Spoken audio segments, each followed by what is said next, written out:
This one is a very close one to my heart. Um, this is mostly because when I was young, like when I had my first period, I actually went to the gynecologist and my mom went with me.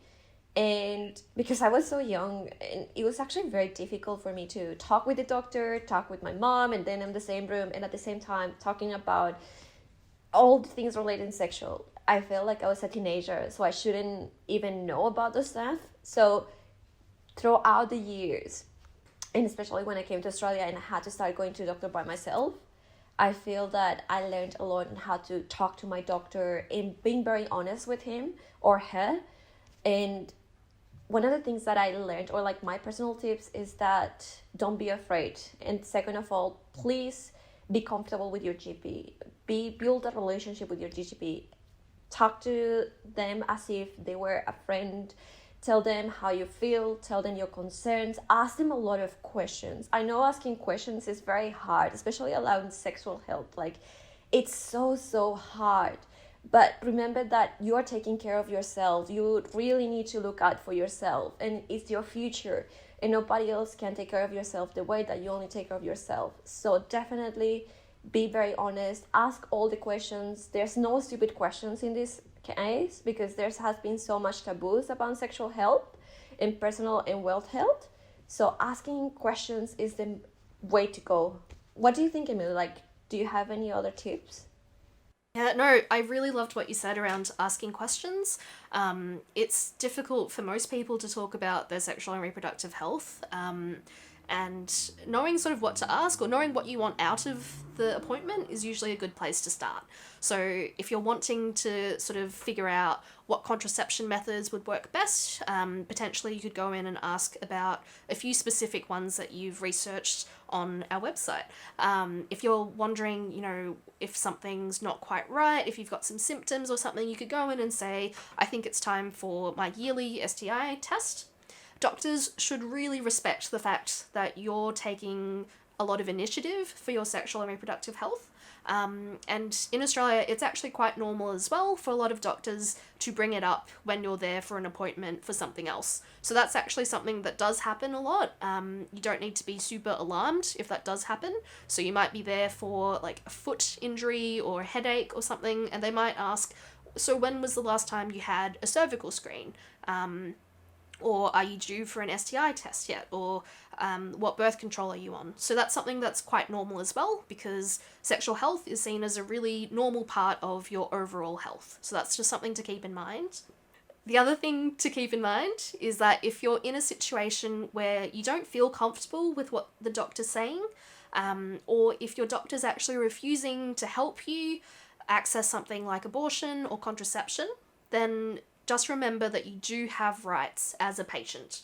So in a lot of places around the country, doctors do actually have legal obligations to send you to another doctor who can help you with what you're looking for. So, for example, in Victoria, if a doctor doesn't want to help you with accessing abortion for their own religious or moral reasons, then they're legally mandated to send you to a doctor that can help you.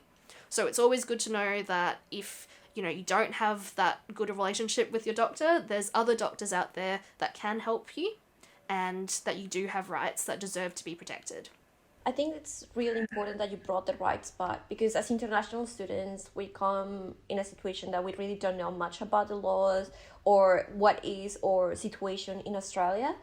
And sometimes we often let go of things that makes us uncomfortable, like if somebody is actually doing something illegal against us or they are not really following our rights, then as an international student, you do have the rights to actually speak up. You can actually find someone that will be able to help you, and them discriminating against you because you are trying to get access to some health service is actually illegal and against your rights. Yeah. It can be really hard to know what's normal and what's not in a new country when you're navigating a new healthcare system.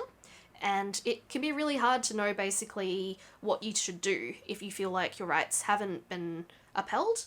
So on our website, we've actually got some resources for international students around navigating the Australian healthcare system, what sort of questions you might be asked, what sort of questions maybe you should be asking your health providers. So yeah, we hope you find some of those helpful. Absolutely. I just feel like we really need to take out of ourselves. And this is one of the reasons that I love that you're here with me today and we're discussing all about this, because I really hope other international students will be able to get a lot of information and learn, and even local students as well. Yeah, it's definitely information for everyone. So no one is just magically born knowing all this stuff, unfortunately. And yeah, we absolutely get calls from all ages, all walks of life. So it's nothing to be ashamed of if you don't know a lot about all of the stuff that we've talked about. That's what we're here for. So please feel free, if you're in Victoria, to give us a call. We're called 1-800 My Options. Our number is 1-800-696-784. And we're on the phones weekdays 9 to 5. And if you've got any questions at all about contraception, pregnancy options, abortion, sexual health, then give us a ring. We're pretty friendly. Yeah, it's true. I can tell that you're very friendly because you have been amazing, Emily. Having said that, I do have a one myth of my own, and I would like to get more information about you. Yeah. When should women start going to the doctor about their sexual health or sexual or intimate health? So I would say the right time to talk to the GP about any sort of sexual questions is as soon as you've got those questions. So basically, even before you're having any sort of sexual relationship, it might be worth talking to your GP and seeing what contraception methods might work best for you if you don't want to get pregnant. It might be worth having a chat about doing some STI screening, either with you or with your partner as well, if they've been sexually active before. It might also be worth discussing if you've had cervical screening and things like that, if you've had vaccines for some bloodborne viruses or STIs.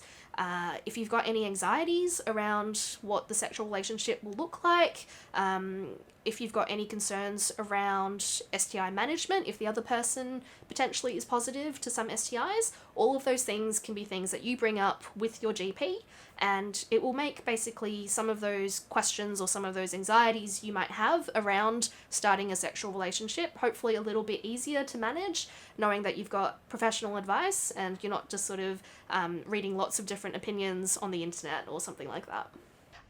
Remember, guys, that this is all about taking care of yourself, loving yourself, and this is why we're having these conversations. You shouldn't feel ashamed of talking about sexual health because it's important for you and your future. Emily, thank you so much for coming.